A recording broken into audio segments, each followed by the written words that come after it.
மேல்முறையீடு போய் சட்டத்தின் சந்து பொந்துகள் முக்கியமான இது எவ்வளோ பெரிய வக்கீலில் வச்சு வாதாடுறது இதெல்லாம் பண்ணிட்டு தைரியத்தை பற்றி பேசுறது. திருவாரூர் போகிறான்னு சொல்லுங்கிறாங்க.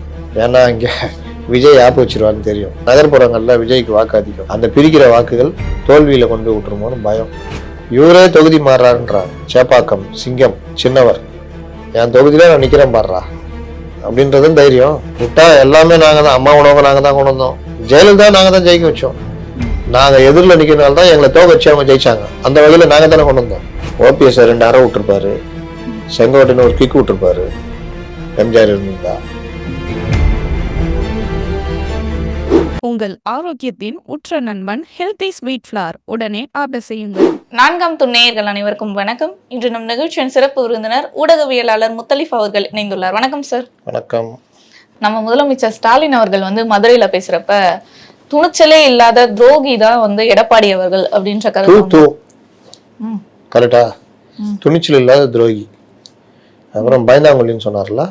ஆமா, உங்களை மாதிரி நான் பயந்தாங்கொல்லி கிடையாது. கேஸ் போடுறீங்களா போட்டுக்கோங்க, எத்தனை கேஸ நாங்க பாத்துருக்கோன்ற மாதிரி. மேல்முறையீடுவே போக கூடாது, வா பாத்துக்கலாம் வா அப்படின்னு சொல்லணும். மேல்முறையீடு போய் சட்டத்தின் சந்து பொந்துகள் முக்கியமான இது எவ்வளோ பெரிய வக்கீலில் வச்சு வாதாடுறது இதெல்லாம் பண்ணிட்டு தைரியத்தை பத்தி பேசுறது. சரி, தைரியத்தை பத்தி பேசுறாரு. இவர் ஆட்சி நல்லா ஆட்சி தானே, இந்த தடவையும் 2.0 தொடருன்றாருல. தொகுதி மாறாம நிப்பாரா? தொகுதி மாறாம நிப்பாரு. செப்பி குளத்தூர்ல தானே நிக்கிறதா சொல்லிட்டு இருக்காங்க. இல்லையா? திருவாரூர் போறான்னு சொல்லுங்கிறாங்க. திருவாரூர். ஏன்னா இங்க விஜய் ஆப்பு வச்சிருவான்னு தெரியும். நகர்ல நகர்ப்புறங்கள்ல விஜய்க்கு வாக்கு அதிகம். அந்த பிரிக்கிற வாக்குகள் தோல்வியில கொண்டு போய் விட்டுருமோன்னு பயம். அதனால அவர் தொகுதி மாறுறாரு, திருவாரூர் போறான்றாங்க. இவரே தொகுதி மாறுறாருன்றாங்க.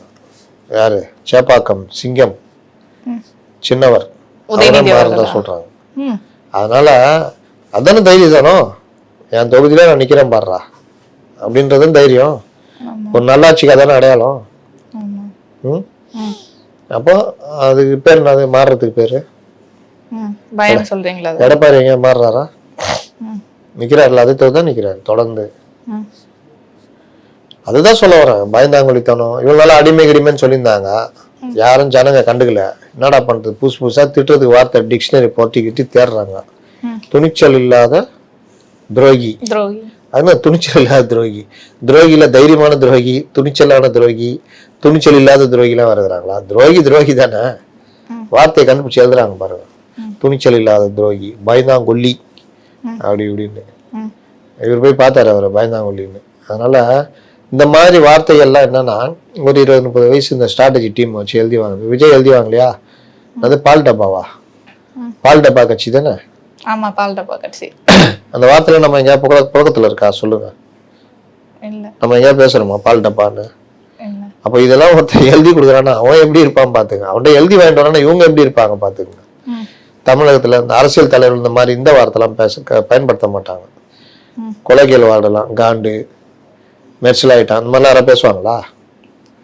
அப்போ விஜய் பேசுற இவர் அதே மாதிரி இந்த பயந்தாங்கொல்லி, இந்த துணிச்சல் துரோகி. என்ன உனக்கு துரோகம் பண்ணாரு அவரு? என்ன துரோகம் பண்ணாரு? அப்புறம் என்னது, தமிழகத்துக்கு இந்தியாவுக்கு தான் போட்டி. இவரு ஸ்டாலினுக்கும் விஜய்க்கும் தான் போட்டி. அவர் தமிழகத்துக்கு இந்தியாவுக்கும் தான் போட்டி. ஸ்டாலினுக்கும் மக்களுக்கும் தான் போட்டி. ஆமா போட்டி. அந்த மக்கள் தான் விஜயம். மக்களை திட்டினா விஜய் திட்டின மாதிரி. மக்கள் வீட்டுல தண்ணி கேன் போட்டா விஜய் வீட்டுல காசு வாங்கிக்கலாம். ஜனநாயகன் படம் வந்தா மக்களுக்கு ஃப்ரீயா போட்டு காமிப்பாங்க. ஏன்னா மக்கள் தானே விஜய். சொத்தை பிரிச்சு ஜனங்களை எழுதி கொடுத்துருவாரு, 7 கோடி மக்களுக்கு தான் வச்சுக்கோ அப்படின்னு. அந்த மாதிரி இவர் இந்தியாவுக்கும் நமக்கும் தான் போட்டி. ஏடிஎம்கேன்னு சொல்லிட்டு அடிச்சுவாங்கல்ல, ஏடிஎம்கே வச்சுக்க மாட்டாங்களாம் போட்டியில. நமக்கு தான் போட்டி. ஏன்னா பாஜக பாஜக உருட்டணும், அந்த ஸ்ட்ராட்டஜி அதுக்கு உருட்டுறது. ஆனா காப்பி பேஸ்ட் அரசியல் தான் அதிமுகவோட வழக்கம்ன்ற மாதிரி சொல்லியிருக்காரு சார். இப்ப இந்த 5000 ரூபாய் திட்டம் கூட ஃபர்ஸ்ட் நாங்க கொடுத்தப்ப விமர்சிச்சாங்க, இப்ப அதை நமக்கு சாதகமா பயன்படுத்தி இது எங்களாலதான் இந்த திட்டமே வந்துச்சுன்ற மாதிரி சொல்லியிருக்காங்க அப்படின்ற மாதிரி. 7% எங்களால தான் வந்துச்சுன்னு சொன்னாரு. அதுக்கு பேர் என்னது? 7% எங்களால தான் வந்துச்சுனாருல. ஸ்டிக்கர் ஓட்டுறது, காப்பி பேஸ்ட் பண்றதுலாம் அவங்க தானே. ஊருக்கே தெரியும் கவர்மெண்ட், ஏடிஎம் கவர்மெண்ட் நீட்டு எதிர்த்து கேஸ் போட்டு போறாங்க. சுப்ரீம் கோர்ட்லயே முடியல. அதுக்கு பிறகு அந்த மாணவர் பாதிக்கப்படக்கூடாதுன்னு 7.5% இடஒதுக்கீடு கொண்டு வராங்க. அதுக்கப்புறம் எங்க இவங்க கொண்டு வந்தன்றது, இவங்க சொல்றாங்க எங்களால தான் வந்துச்சு அப்படின்னு. விட்டா எல்லாமே நாங்க தான், அம்மா உணவு நாங்க தான் கொண்டு வந்தோம், ஜெயலலிதா நாங்க தான் ஜெயிக்க வச்சோம், நாங்க எதிரில் நிக்கிறனால தான் எங்களை தோக்க வச்சு அவங்க ஜெயிச்சாங்க, அந்த வகையில நாங்க தானே கொண்டு வந்தோம், இப்படிலாம் சொல்லுவாங்க போல. அந்த மாதிரிதான் அந்த மாதிரி காப்பி பேஸ்ட் வார்த்தைகள் எப்படின்னா அந்த ஒரு டீம் வச்சுக்கிறது, அந்த டீம்கிட்ட கொடுத்து எழுதுறது, அவன் ஏதாவது எழுதுனா அதை பத்தி கிராஸ் செக் பண்றது இல்லை, எதுவுமே பண்றது இல்லை, அப்படியே படிக்கிறது. அந்த லெவல் தான் இந்த அவரு விஜய், பால் டப்பா, காண்டு, இந்த மாதிரி. இவரு துரோகி, பயந்தாங்கொல்லி, இந்த மாதிரி விஷயம்.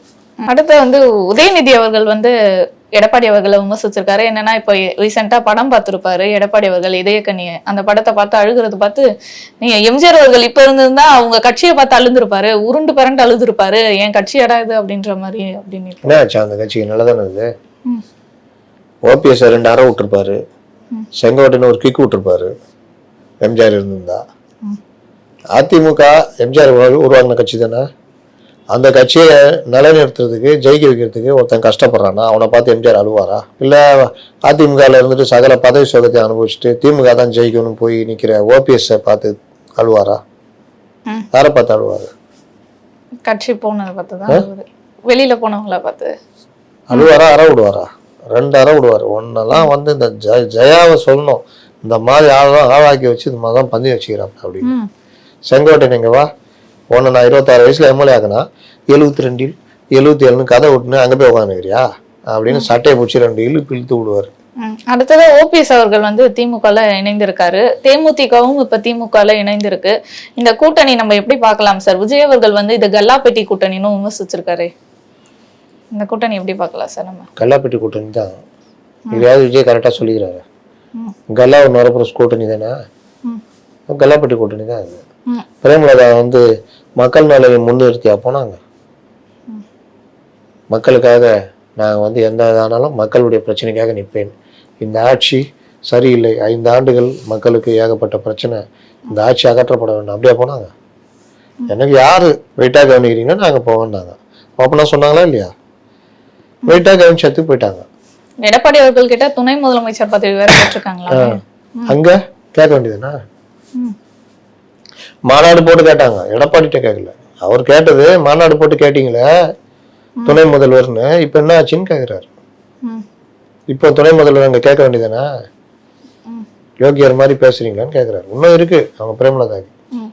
சுயநல அரசியல் இந்த மாதிரி அரசியல்லாம் பண்ணா ஜனங்களை தண்டிச்சிருவாங்க.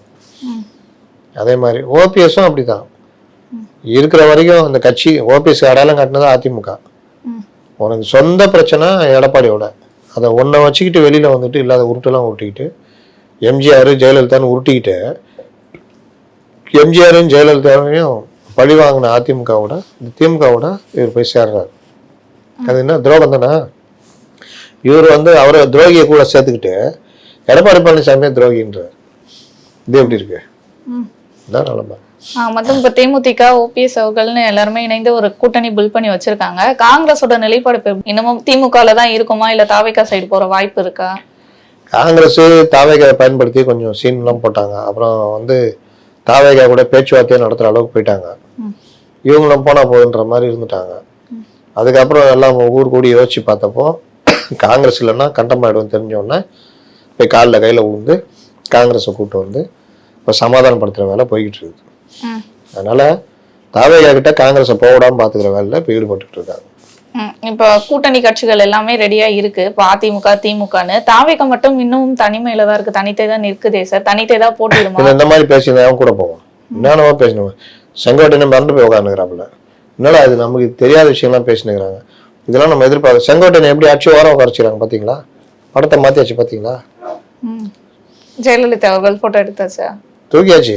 விஜய் படம் தான் வைக்கணும் இப்போ. ஆனா அதவே பெருமையால பேசிட்டு இருந்தாங்க. எங்க கட்சி தலைவர் பாத்தீங்களா, எந்த ஒரு அதாவது எவ்வளவு பெரிய மனசு பாத்தீங்களா, எதிர்கட்சி தலைவர் அவங்க போட்டோவே நாங்க வச்சிருக்கோம். பறந்த மனது 2 மாசத்துக்கு அப்புறம் பறந்த மனதாச்சு. புஷி விட மாட்டான்னு ஆரம்பத்திலே சொன்னேன், அதுதான் நடந்தது. புஷி செங்கோட்டையனை ஓரம் கட்டி வைப்பாருன்னு அதான் நடக்குது. இன்னும் கொஞ்சம் நாள் மேடை கூட ஏற்ற மாட்டாங்க. கீழே உட்கார் தலைவர், வயசாச்சு தடிக்கடி உந்துட போறீங்க, கீழே உட்காருங்க, இவர் பெரிய இளைஞர் அப்படின்ட்டு அவர் போய் கீழே உட்காருவார். இதுதான் நடக்கும். இப்போ எதுலையுமே சேர்க்கறது கிடையாது. அவர் வந்து என்ன சொன்னா, நான் ஏற்கனவே தலைமை ஒருங்கிணைப்பாளர்னா இன்ன வரைக்கும் அந்த கூட்டத்தை கூட்டினாரா? கூட்டத்தையே கூட்டாம அந்த கூட்டத்துக்கு தலைவன். இது எங்கேயா பாத்திருக்கீங்களா அந்த கூத்த? இன்ன வரைக்கும் அவரும் பாவம் இந்த 250 கேட்டுனுக்கிறாரு. வடிவேல் கேட்பாப்புல அந்த மாதிரி அந்த கூட்டம் பார்க்கலாம். தலைவர் வந்து என்னைக்கு சொல்றாரோ அன்னைக்கு கூட்டிங்க அப்படின்னு. வாழ்நாள் பூரா கூட்டமே கூட்டாம அந்த கூட்டத்துக்கு தலைவர் வந்து வெளியே வர போறாரு. இளைஞரணி தலைவர்னா இளைஞரணியை வச்சு அவங்களுக்கு தனி பாடி இருக்கும். அவங்க கூப்பிட்டு உட்காந்து கூட்டம் போடுவாங்க. திட்டம் எல்லாம் அவங்க தனியா தான் போடுவாங்க. இளைஞரணி தலைவர் அப்படியே இருக்கணும். இளைஞரணி எங்க இரு தேடி கண்டுபிடி அப்படின்ற மாதிரி இது. 28 பேர் கொண்ட குழு போட்டாங்களா, என்ன ஆச்சு? அதான் செங்கோட்டையனுக்கு கிடைக்கிற மரியாதைன்றான். ஜேசிடி பிரபாகரனுக்கு அதான் மரியாதை. வில்லியாகத்தை பிடிங்கிட்டாங்களா, அதை வச்சு நினைக்க போறாரு. அந்த கட்சிக்குள்ள வர வரைக்கும் தான் இந்த மரியாதை ஆரவாரம் எல்லாம் வந்துட்டா அவங்களுக்கு கீழே போயிடணும். இதுதான் எங்க அப்பா என் வளர்ச்சிக்கெல்லாம் அவர் தான் காரணம். வேற பஸ் ஏற்றி விடுப்போம், அவ்வளவுதான். படம் பாத்தீங்களா சார்லி? பாக்கலையா? பாக்கல சார். எங்க நீங்க பெங்களூரு பம்பாய் எங்கேயா இருந்தீங்களா? இல்லைங்க சார். படமே பார்க்க மாட்டீங்களா? காமெடி பார்க்க மாட்டீங்களா? பாப்போம் சார். சார்லி படம் பார்க்கல. சார்லி படம் பார்க்கல. சார்லியா? யாரு சார்லி? நீங்க தானே சார் இப்ப சார்லி நீங்க? அது ஜோக்குங்க, ஒரு படத்துல வருங்க. அப்படியா? அரசியல்வாதியா இருப்பாப்ல, ரூம்குள்ள இருந்து வெளியே வருவாரு, எல்லாம் கட்சிக்காரங்க உட்காந்துருப்பாங்க. ஐயப்பா இருப்பா கூட்டுவா அப்படின்ட்டு அவங்க அப்பா வருவாரு, மகனேன்னு நில்லு ஒரு போட்டோ எடுப்பாரு. என் வளர்ச்சிக்கெல்லாம் இவர் தான் காரணம், இவர் பஸ் ஏற்றி விடு அப்படின்ட்டு.